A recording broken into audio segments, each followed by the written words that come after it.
Hello, everyone, and welcome back to Office Hours with Dr. John Kelly. I'm George Dayton. I am the brand ambassador for eLuma.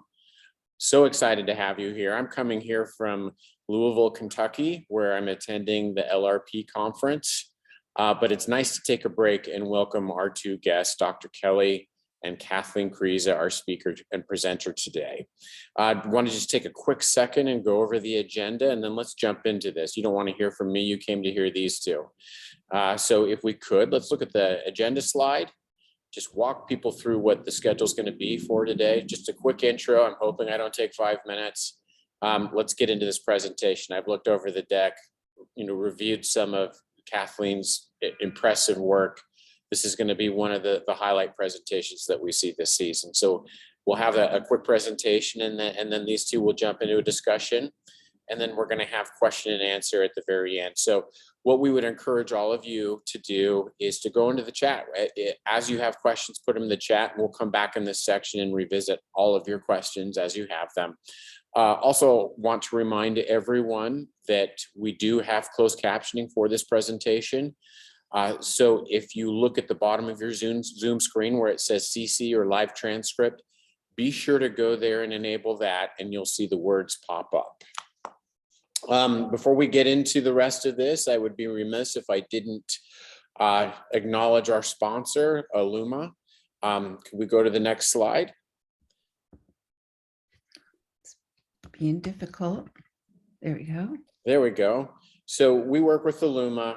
We provide online therapy services, technology for special education and the related services, and also mental health.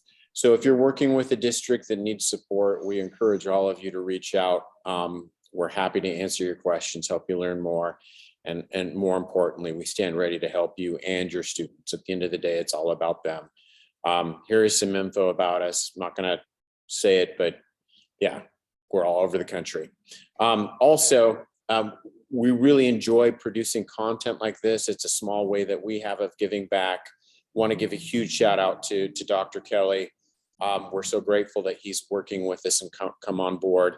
If you like this webinar and you want to see others and be informed on all of the latest and greatest content coming from eLuma, follow us on Twitter at eLuma Therapy, or follow us on Facebook, facebook.com/eLuma Therapy. So without any further ado, I'm going to turn it over to you, John, and Kathleen. I'm so excited to hear from you. Thank you both. Thank you, George. Excellent. Well, George, let me thank you. Kathleen, if you just go back one slide, I think it jumped a slide up there. First and foremost, it's great to be back in the office. We had a few weeks where we took a little bit of a break. I know it's a crazy time, very busy in the schools for those of us working in education, but I am very happy to be back.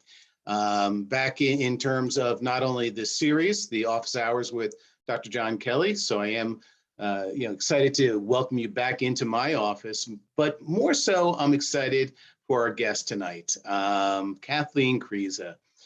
Kathleen is, I have to say, first and foremost, Kathleen is a friend. And I have to be very transparent. Kathleen and I know each other, and we are friends.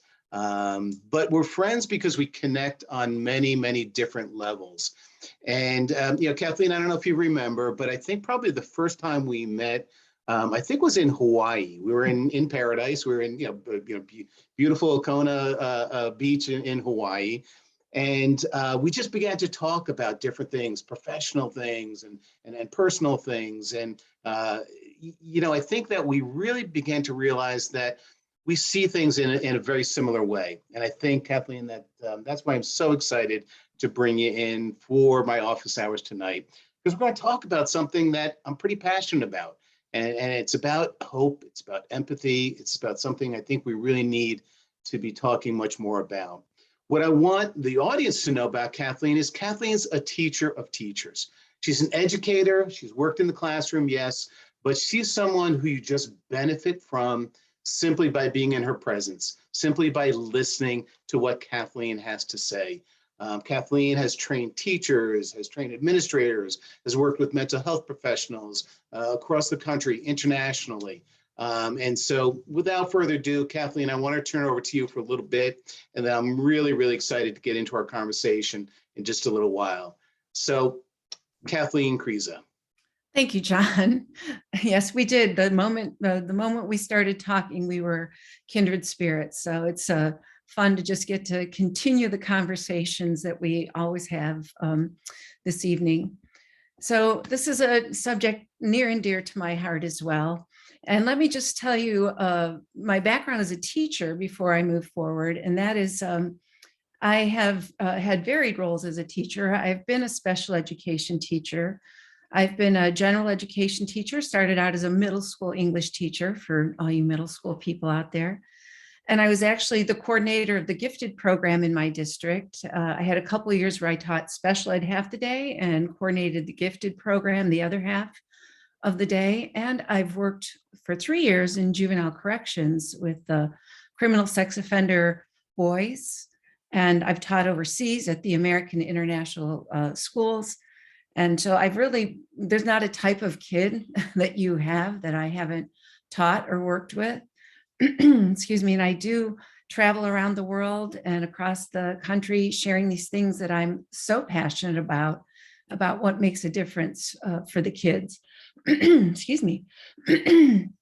So, we are in a time, as we all know, where kids are going through, all of us are going through more stress than we ever imagined we could go through. We're seeing kids that are having higher rates of anxiety, of depression, of suicide, anger issues than ever before as a result of 2 years in a pandemic and social media and cyberbullying. Just, it seems like it's just one thing after another.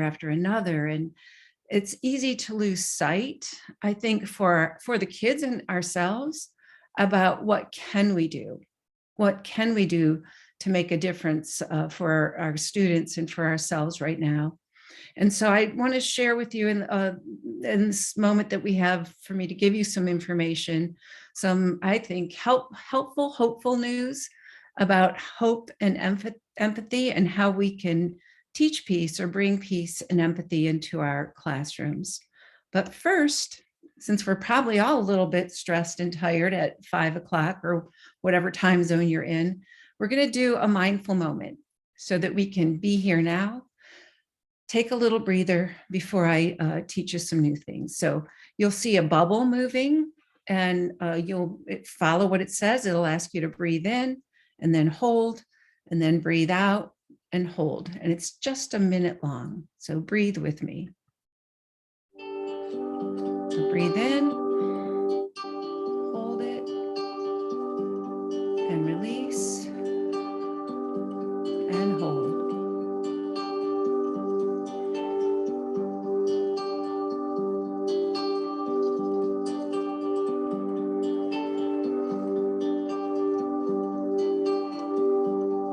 As you breathe in, scrunch your shoulders up and tighten, and then release.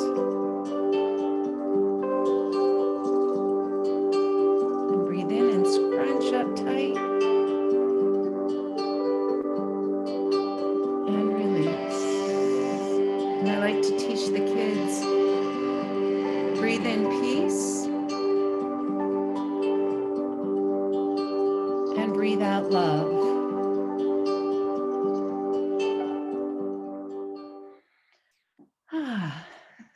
Sometimes we don't even give ourselves or our students 1 minute. That was just 1 minute. And I know for me, as your speaker tonight, just that 1 minute helped me feel more relaxed and ready to share with you. Oops.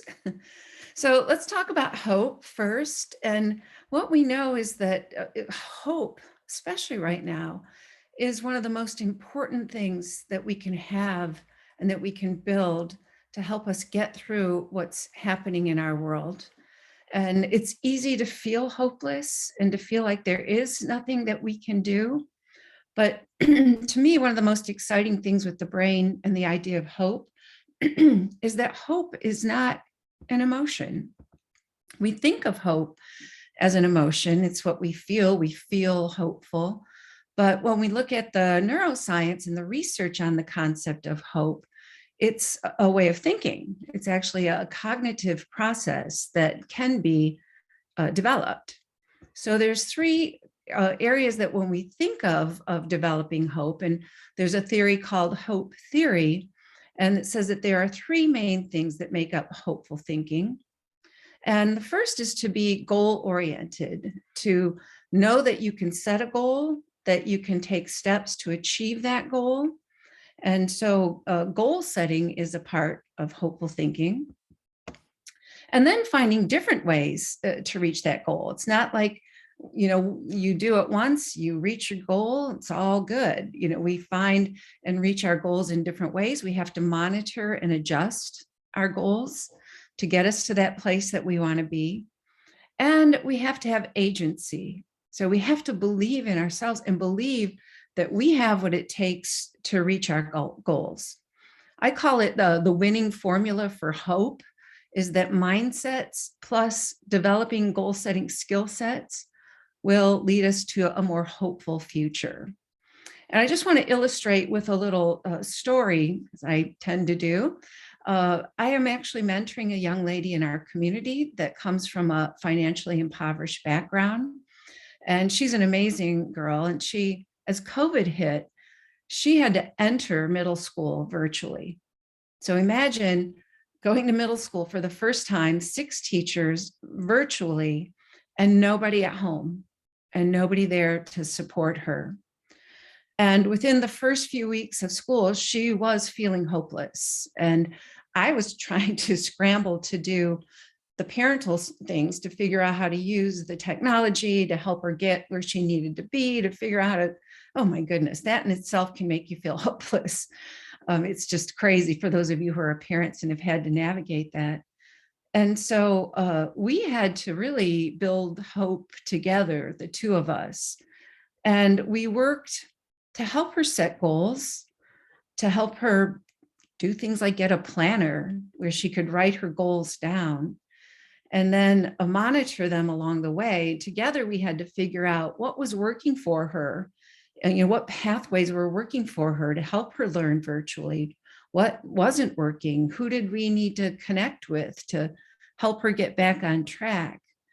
And she had to believe in herself. I mean, a lot of what I do with her is to say, hey, you are an amazing young lady. You can do this. You've got a voice. You've got this, and she's becoming a sailor, and helping her learn to sail is helping her feel hopeful. And it's practice, practice, practice. We need to build hope into our neural connections. It's been 2 years now. She's back in school. Certainly by no means is it perfect, but I see that she is more and more building those pathways and starting to really believe in herself and to step into her agency and her strength. She's starting to ask for help. How many of us have kids that don't ask for help? But we spend a lot of time talking about how important it is to ask for help. And she's feeling hopeful because when she does, she gets it. But for whatever reason, kids don't think it's cool to ask for help. So hope, not an emotion, it is actually something that we can create, we can control, we can see results in with our kids. And when we look at the concept of empathy, the human brain is a social brain. We're evolved naturally to care for each other and to be emotionally connected. I mean, think about it, right? As a civilization, we would never make it if we were completely on our own. So we want to tap into that natural part of the brain that is, empathetic to begin with. And what we know, again, same as hope, and that is that the brain is malleable, that it is neuroplastic. And so we're not just born being empathetic. It is a skill that can be developed through observation, through practice, or teaching kids to walk a mile in somebody else's shoes, to teach ourselves to walk a mile in somebody else's shoes. And really, I think as never before in the world, it's important for us to start to look from other people's perspectives and teach our kids, it needs to start young, that they're able to see from other sides than their own. And we know that when we do that and practice it, that the brain can become more empathetic. And our stories have a really big part to play in the concept of empathy. And I'm just a firm believer that stories are what will change our society and will reconnect us. What we know is that when we share our stories, what we know about the brain and stories is that when we share our stories, it actually releases a chemical called oxytocin. And that is like the feel-good chemical. It's the connected chemical. It's called the chemical of empathy.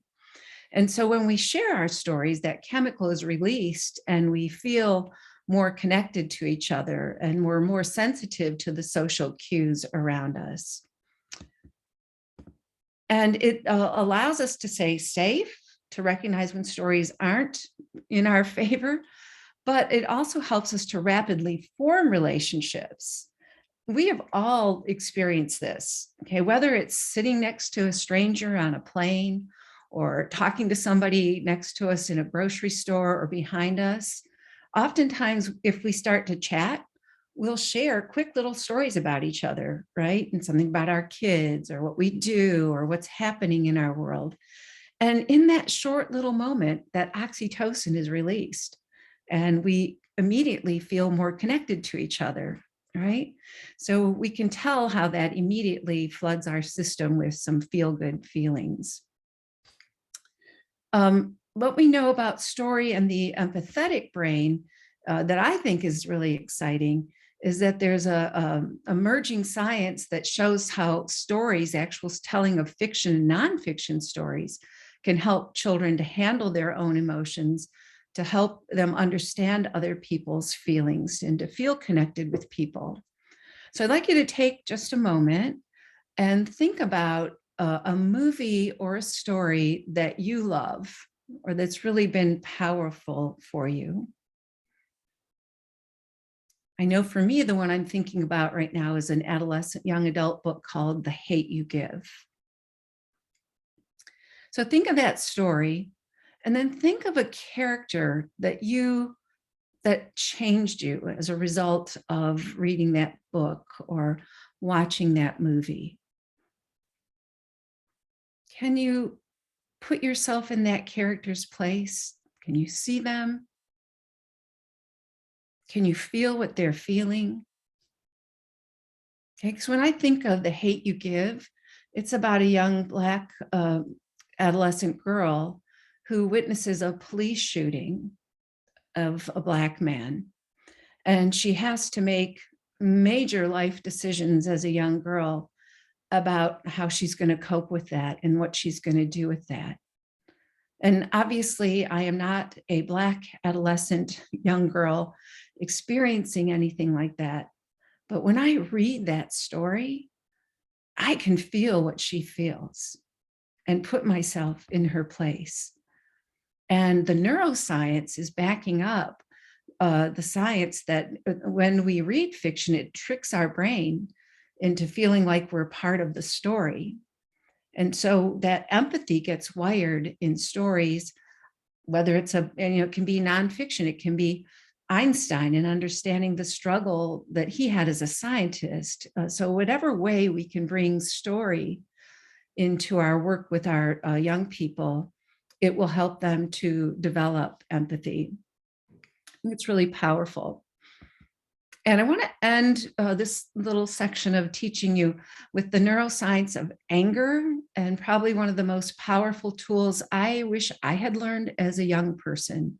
I think it would have made a big difference in my life and struggles with anxiety and emotional challenges, anger. And what we know about the brain, I teach this to the kids. This is from Dan Siegel's work, if you know his work. If you don't, check him out, he's awesome. So this is your brain, and this is the amygdala of your brain. And I teach kids that this is the feeling part of the brain. And the prefrontal cortex is the thinking part of your brain. when something happens that makes you angry, you start to function from that amygdala or that feeling part of the brain. So essentially, you've flipped your lid. Okay, the prefrontal cortex has gone offline, and you're working from feelings and emotions, which usually aren't very good at controlling things in your life. And so we want to get that, your brain has been hijacked essentially. And what we want to do is get that prefrontal cortex back in charge. So when we flip our lid, we've gone into that fight, flight, freeze mode. And what we want to do again is build strategies that help us to calm ourselves. And that could be mindfulness, breathing, exercise, music. And we want kids to see tangibly, I love this because it's so tangible, that they have a toolkit that they can use when they get angry, that anger doesn't have to win. Okay, that there's, again, ways that we can, the brain is neuroplastic, that we can, with practice, learn to be in charge of our own emotions, be in charge of our hope, be in charge of our empathy, be in charge of our anger. And I just want to wrap up by saying, when we look at how to make this happen in our schools and in the work that we do, that always, it starts with us.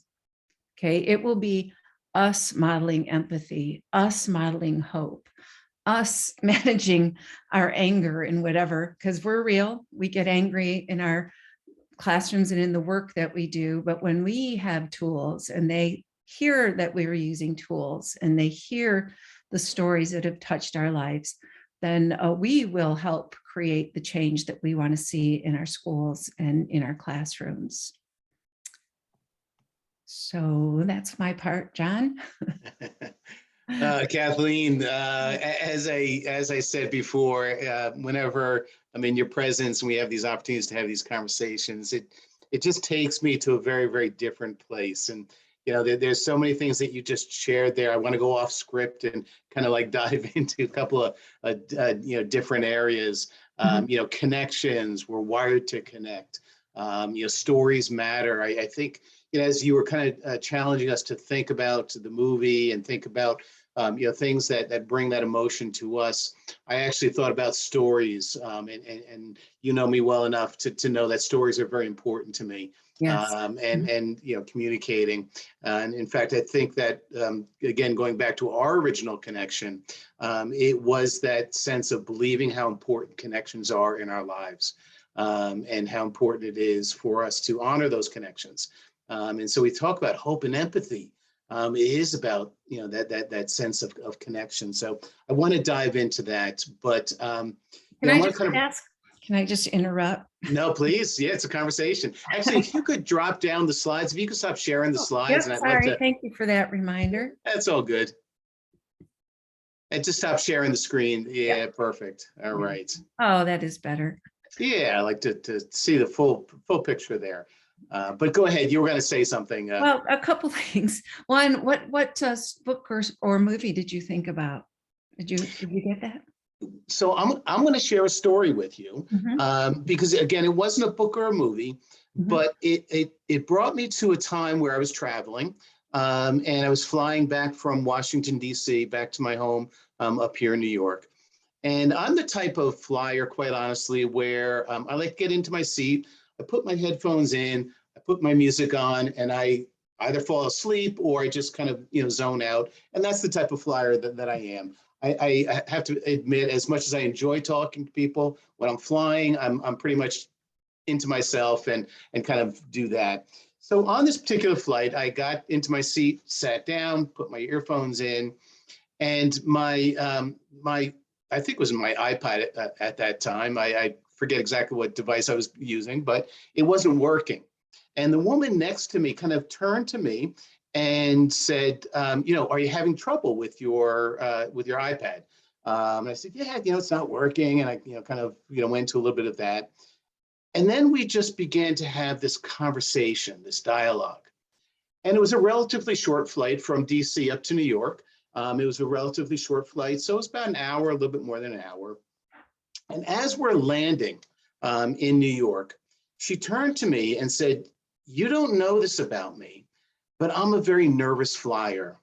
And just you having this conversation with me throughout this time meant the world to me." She said, "We will never see each other again in our lives, but that meant the world to me." Wow. And so as you challenged us to think about these stories and how we connect with others, that's actually what I thought about, Kathleen, that story. And I still think about this woman. She lives in the UK. I have no idea where she lives, but I think about that last statement: we will never see each other again, but you need to know that this was really important to me. Wow. Wow. Right? I mean, you just don't know, even the moments that somebody doesn't share with you that you touch their life. I'm so glad I asked you what's Yes. going on in your head with that. I knew you had something. It is. It's very powerful. And that's why I was so excited to have you in tonight, to talk about hope and empathy. I mean, Kathleen, and you started out with the acknowledgement of kind of what we've been through with the Mhm. pandemic. Certainly our nation's struggle with social justice issues. Now we're dealing, the war in Ukraine and world issues that are weighing pretty heavy on Mhm. us as adults and certainly on our children. I can tell you, I hear kids talking about the war in Ukraine in schools, in the hallways. So we know that's weighing heavy on on their minds. And Mhm. again, coming on the heels of what we've all been through. Can you talk more about why hope, why empathy is so important during these times where we're so challenged?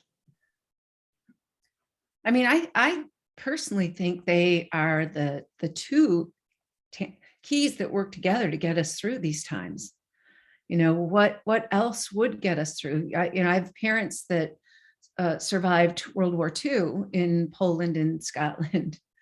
And in hearing my parents' stories, my father was, in the war, and my mother was it too, actually. And she was bombed. She was a 15-year-old girl when they were bombing Scotland during the war. And so I've heard their lived stories. And when I think, especially about my mom, what stands out to me is that the resilience of kids, because a story that she has shared with us many times. She's gone now, but she shared that they used to hope, like kids do, that the air raids would go on so long that they would have to stay in the bomb shelters and not have to go to school the next day. Mm. Right? I mean, kids. And it seems like a silly thing, but that's how kids respond, to they still don't want to have to go to school. Bombs around them. Hard to believe. So I think that when I look at what they had to go through to immigrate to another country, to again set goals, believe that they could come here with nothing and find step after step to create a life for their family. I mean, how can you not do that with hope and with putting one foot in front of the other? And empathy, that ability to understand what Ukrainians are going, right? We empathize with what they're going through right now at a great level, and our kids empathize with that too. It's frightening for them, but they can put themselves at some level in the shoes of others. We wish that was not the way that they would ever have to become empathetic, and yet it has that secondary effect, for them. So if we don't have those, how do we get through challenging times like that? How do we cope with just the myriad of terrible things that they're having to face in the world right now? Yeah, I think about that a lot, and I often think about concepts of hope, concepts of empathy, as really those building blocks for resilience, Mhm. as those protective factors. Because for me, during challenging times, to be able to have a sense of hope, to be able to kind of get out, to have empathy for me is to get outside of ourselves, also. Right. And be able to connect with others and to be able to see things from other vantage points. And I think that when we're faced with challenging times, those are really important resiliency factors. Absolutely. And the hope, we think about hope right now, we feel hopeless to help Ukrainians in so many ways, right? And yet here we all are as Americans trying to find something, whether it's Airbnb, Mhm. allowing us to provide a room for refugees, or we're donating to the Red Cross, or, those are those actionable steps, writing letters, inviting people to America to live with us. Those are all ways that make us feel like we have a chance, a sense of agency and efficacy to cope with difficult situations. And I think, go ahead. No, I was just going to say that, and this is where the value of talking about how we can bring this into the classroom becomes important. Because, okay, so here's where I'm going to geek out just a little bit. Go for it. Because I love the neuroscience behind this. And you kind of start to talk a little bit about the neuroscience and, brain plasticity. And again, quite honestly, and I think this is important for all of us to kind of wrap our heads around the sense of what kids are exposed to actually changes brain development. It changes the way the brain develops. Yeah. And so by exposing kids and helping them develop hope, helping them to develop a sense of empathy, we're actually literally changing the way brains are developing. So, okay, there's my little geek out for a but moment. I'm with you on that. I do know that. I do know that. Imagine you're at Kathleen, a social dinner and we're talking about brain research and malleability and neuroplasticity. Yes, yeah. We were. I think we're at such an incredibly exciting time in the world of neuroscience. I mean, it is just changing so rapidly, and trying to keep up with all the exciting things that are out there is, I don't know, exciting and hopeful. I just think the fact that, and I teach kids about this, so I love that I can teach adults about it. And we know that the good news is it never stops happening, no matter how old you are. The brain is neuroplastic throughout life. We didn't used to know that or think that. And so it's not too late for us to develop hope and empathy, grow our skills in that area. But we certainly can teach it to our kids. And the younger we start, obviously, the better. We want to get those neural connections, having the myelin wrap around them nice and strong, and build resilient kids. Resilience is the key word here, John. Yeah, 100%. Can you talk a little bit more about that process, kind of about the neuroscience, behind hope and empathy? Let's talk to our guests tonight and our audience about, really what's that entail?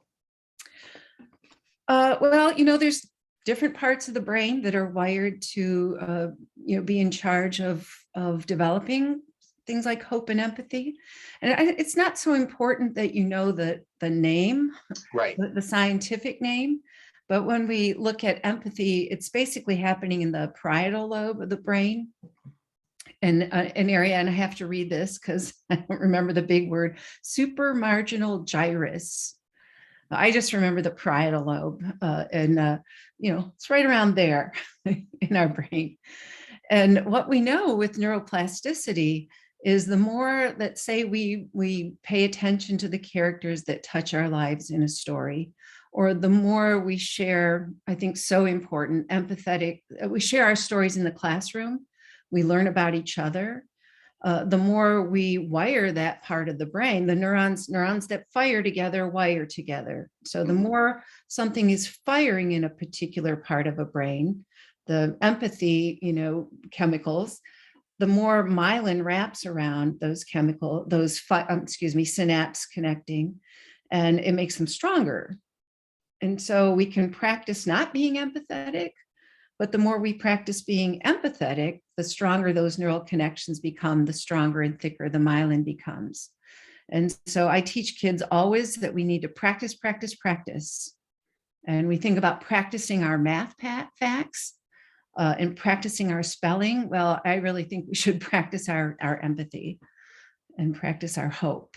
Hope happens in that amygdala and also the anterior singular cortex part of the brain, kind of like behind the prefrontal cortex and in with the amygdala.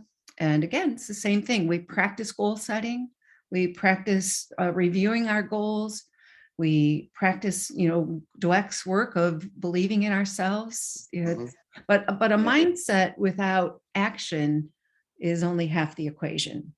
So it's not enough to keep saying. We know that the chemicals in the brain change when we say positive words. Like one negative word will flip the amygdala. One negative word will flip the amygdala. Whereas positive words start to release those feel-good chemicals in the brain. But that's only half the equation, because you got to believe that you can, and then you have to set those goals and take action. And all of that will wire in the prefrontal cortex. The more you're practicing goals, reaching those goals, all of that is the thinking brain. Okay, so out of fear of losing our audience if we stay too far in the neuroscience, let's bring it down. As a school psychologist, as educators, that have joined us tonight. Kathleen, I know you've done a lot of work at working with fellow educators. Let's talk a little bit about how can educators teach hope in the classroom. Let's get down to some strategies. Can you give our audience a little bit of that tonight? Yeah, absolutely. That's where I love the brain research, but again, if it's just science and you're not making it happen with the kids, what's the point? Right. It's interesting, but what's the point? And I think first and foremost, I was actually had a conversation with another colleague of mine today about this. And in our conversation, we're like, first and foremost, it's going to be us modeling both hope and empathy. So, they look to us to see what we believe in and what we practice and who we are. And so when we are sharing with them the goals that we set, I'll tell you what, I reached more of my goals as a special ed teacher when I set goals with my kids.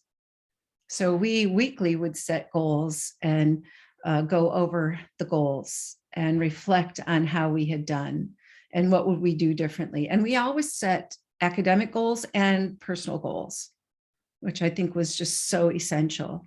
And to see when, that opportunity to practice goal setting is not something they get nearly enough of in our schools today. So whether you're working with a kid in a therapeutic session or sessions are in your classroom, making them tangible, writing them down, reflecting back on them, journaling them. I don't know, I prefer journals to sheets of paper, but nowadays there's goal setting apps.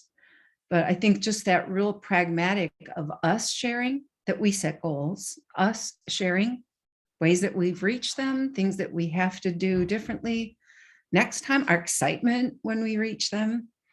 And doing it with them. The more we do it with the kids, the more real it is, for them. So I would say, go ahead, John.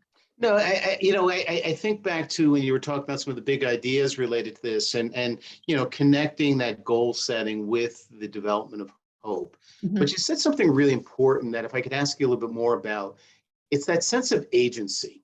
It's that belief that we can and that we're empowered to do this.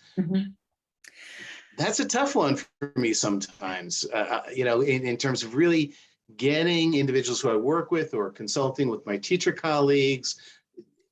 How do we share your magic? Oh, yeah, I have the magic. Here you go. Bling. I honestly, when I look at like what I do with Kanaya and the young lady that I work with, and as a special educator as well, and that is like looking for, what I see as their strengths, because we all know that sometimes we can't see ourselves the way others see us. And I know, especially with her now, I find constantly little places to help her see how she shines and to see what her strength is. and to keep coming back to it, she's just a really kind, giving, caring person. And I remind her of that all the time. And she's at the point now when I say, well, what do you think your strengths are? And she's like, well, I'm really kind and I'm really, caring individual.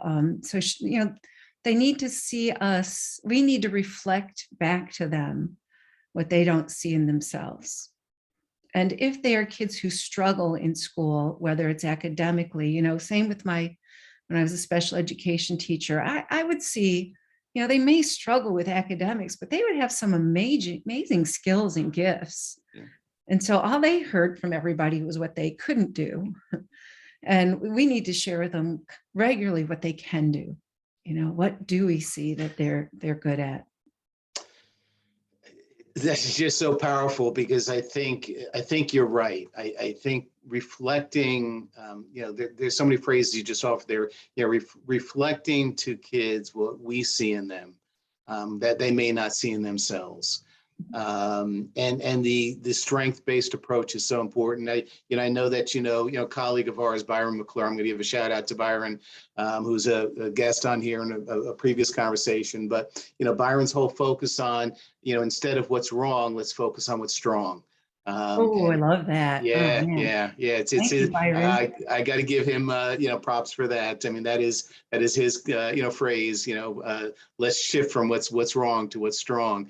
And it is about, reflecting back to kids. And I think you're right, because I think that is one of the key components of having a sense of agency, believing that we can do this. Yeah. Mm-hmm. And oftentimes, kids need those reminders. And so, again, whether it be myself as a school psychologist or a teacher working in a classroom with students, I think that's so important. And I want to say the next step to that is so key. And it's because it's one thing if we keep saying it, but until they own it, they don't have agency. Yeah. So we have to, starting to say, like I do with Kanaya. So, what are your strengths? What do you see in yourself? And they got to keep seeing that until they believe it. But it's theirs. It has to be theirs. We have to know what our strengths are. Because if we rely on other people to tell us all the time, then, we're not going to internalize it and really take it out into the world with us. I wanted to take those things out into the world with her and find her voice and find her way to live it. And so, opportunities, I think giving kids opportunities to show their own strengths to themselves is also really important. And I just, again, on a personal level, I have to say I've had the privilege of meeting this young woman, and the work you're doing with her really, truly makes a difference. I mean, you're truly making a difference for this young woman. So she's an awesome kid. She is. She certainly is. I'm sorry. Go ahead, Leg. Since we're talking about the way we language things, and this kind of gets towards empathy, but one of the things I've kind of been on a rant about in the last few years, and that is because I go to schools all over the world, and I would say that what I see on the walls all the time troubles me, because what I see on the walls all the time is don't bully.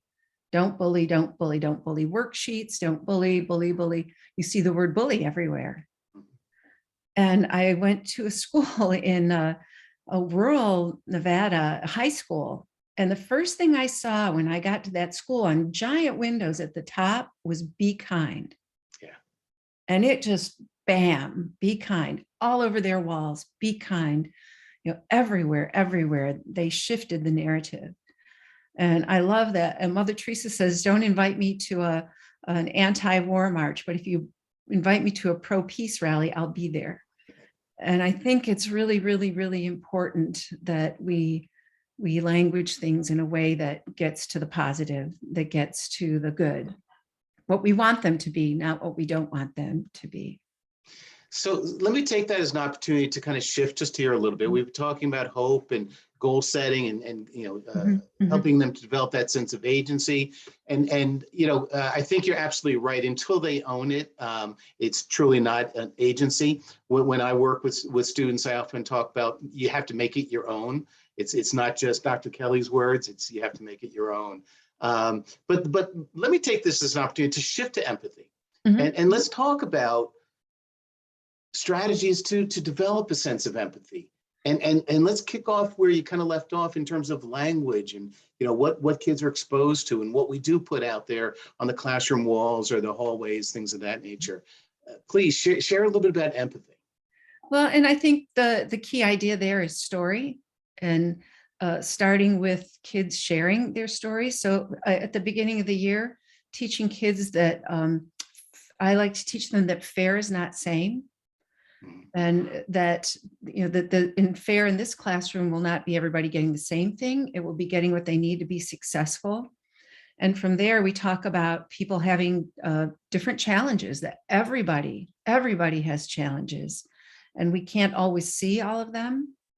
And so we can talk about, I do an activity where I have kids run an obstacle course. Actually, a high school teacher created this, and she handicaps kids. So somebody has a pillowcase over their legs, and somebody else has their dominant hand tied behind their back, and somebody else has to walk crab walk, and set up an obstacle course. And the kids have to read a passage, then go through the obstacle course, and then at the other end, answer 3 questions. But as you might guess, the people who have handicaps don't do as well. And you watch kids get frustrated and angry and want to quit, and etc. But at the end, we have this rich, wonderful conversation about how everybody has challenges and things that get in their way, and it takes different time, take different time to get to the same goal. And anything you can do to create that tone or set that atmosphere in your classroom. I mean, my students knew there was one thing I would never, ever, ever tolerate. They knew it's what I stood for, and that was people being unkind to each other. I would do random acts of kindness. I don't know if you know about the Random Acts of Kindness Foundation. It's awesome. It's been around for a long time. And I would have the kids set weekly goals, actually, to do something kind. And then they would, on Friday, some people would share what their act of kindness was. And so we kept kindness alive. And when you hear stories about kindness, it's hard to not feel, warm and fuzzy and empathetic towards each other. So lots of modeling, lots of stories, moments to celebrate kindness, and create a classroom where that is first and foremost. Teach conflict resolution so that you have, places for kids to resolve their issues and the tools to resolve their issues. Yeah. And I kind of said it before, for me, empathy is getting outside of yourselves. And the examples you just offered there are really examples of educators giving students the opportunity to get outside of themselves, to see things from a very different perspective. Yeah. And I think that those are the effective ways to really teach that sense of empathy. And so, any type of strategy. And as they get older, even in the classroom and some of the lesson planning that we do, and giving our students an opportunities to see things from a very different perspective. And we're seeing, I was just about to say, we're seeing some real challenges to that now, unfortunately, in the schools of seeing things from a different perspective. But thoughts in terms of how we can get our students to see it from a different perspective. I think in your classroom, where you've built the community, and it's so much about relationship. And if kids trust you and they know how much you care, you can set up those opportunities. I mean, we have more in common than we have different. Yeah. So when we start by sharing cultural things that we all share, that we all care about. It's the top of the iceberg in the cultural iceberg, and we want to get to the underlying things. But sometimes the way we can start to get there is with the common things that we share, the music we love, the foods. And we just did an activity with Kanaya's group that I work with, where we did a web where you toss a piece of yarn. We started it with, you've done that one before? Yes. Yeah. We started with, what's a food that your family likes to eat on a holiday? What's, and we went around with that, and we asked a second question about, what's a song that means something to you? And that, we saw that interconnectedness that we all have, and it made us really curious about each other. And Yeah. these were all middle school kids, and listening to, we processed afterwards, what did you get out of this?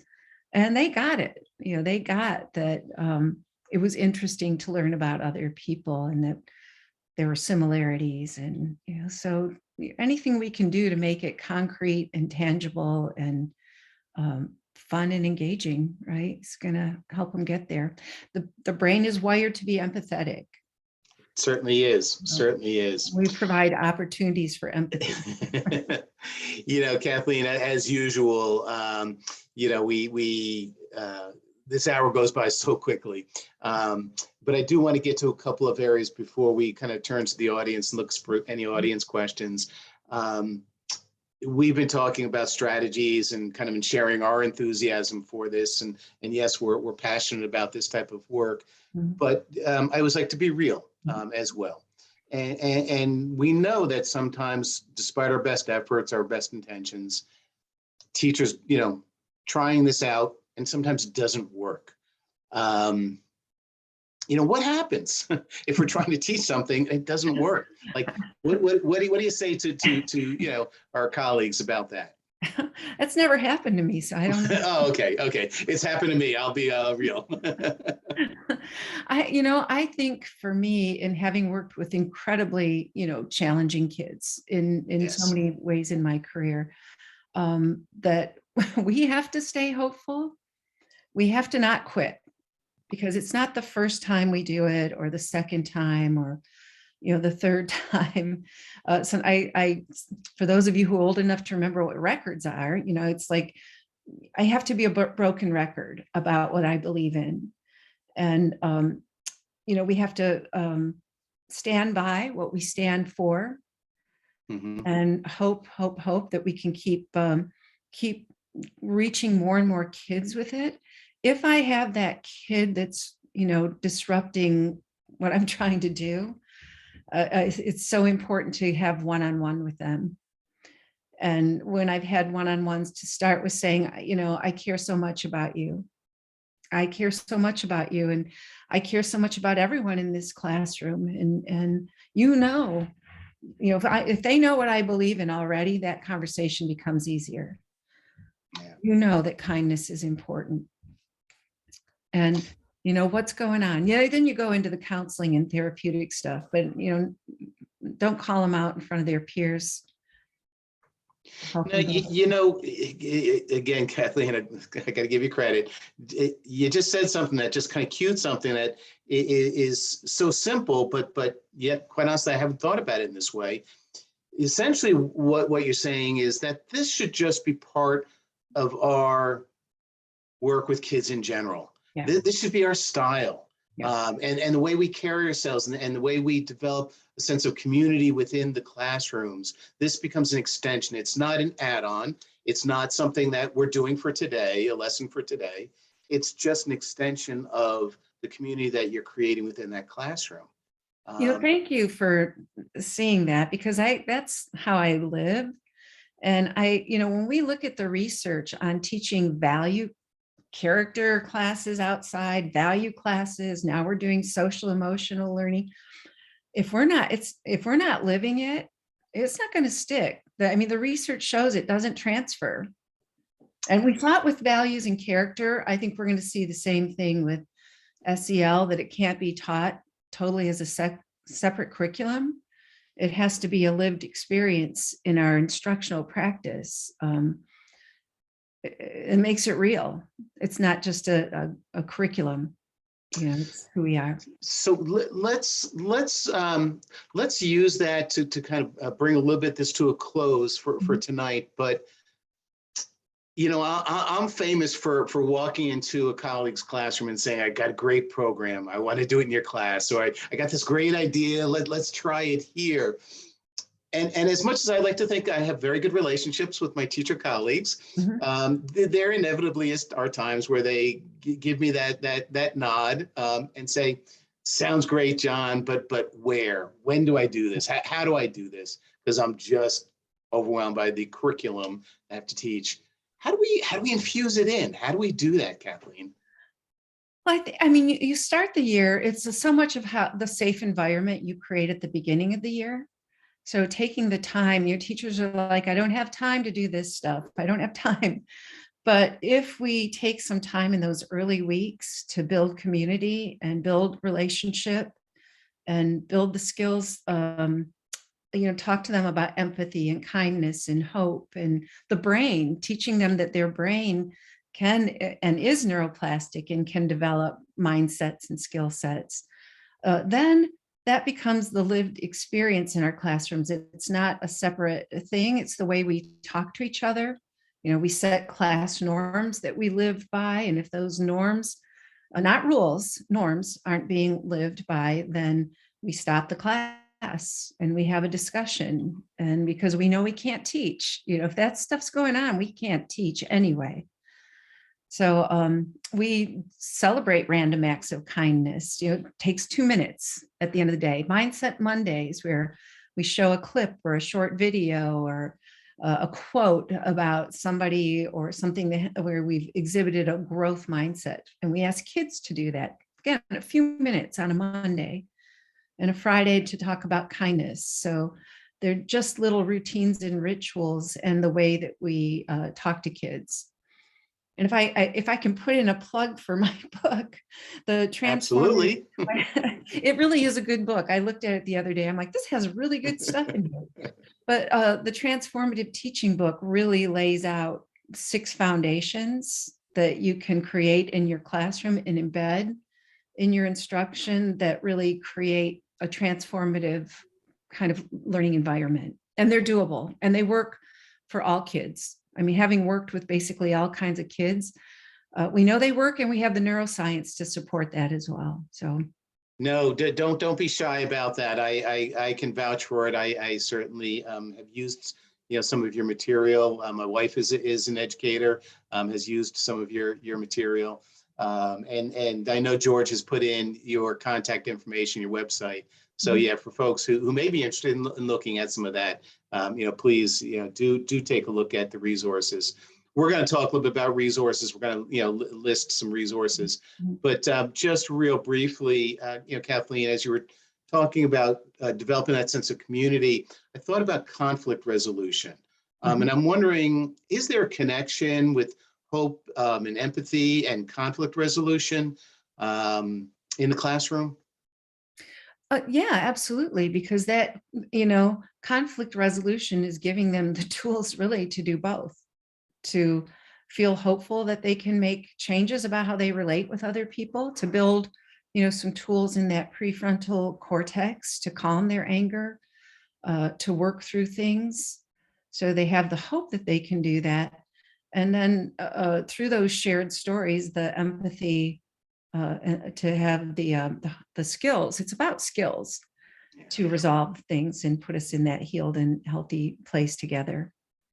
So we have peace corners and where they do conflict resolution, and a bug in a wish where they, for the little ones, they hold up a stick that says, it bugs me when you do this, and I wish you would do a star, a bug and a star.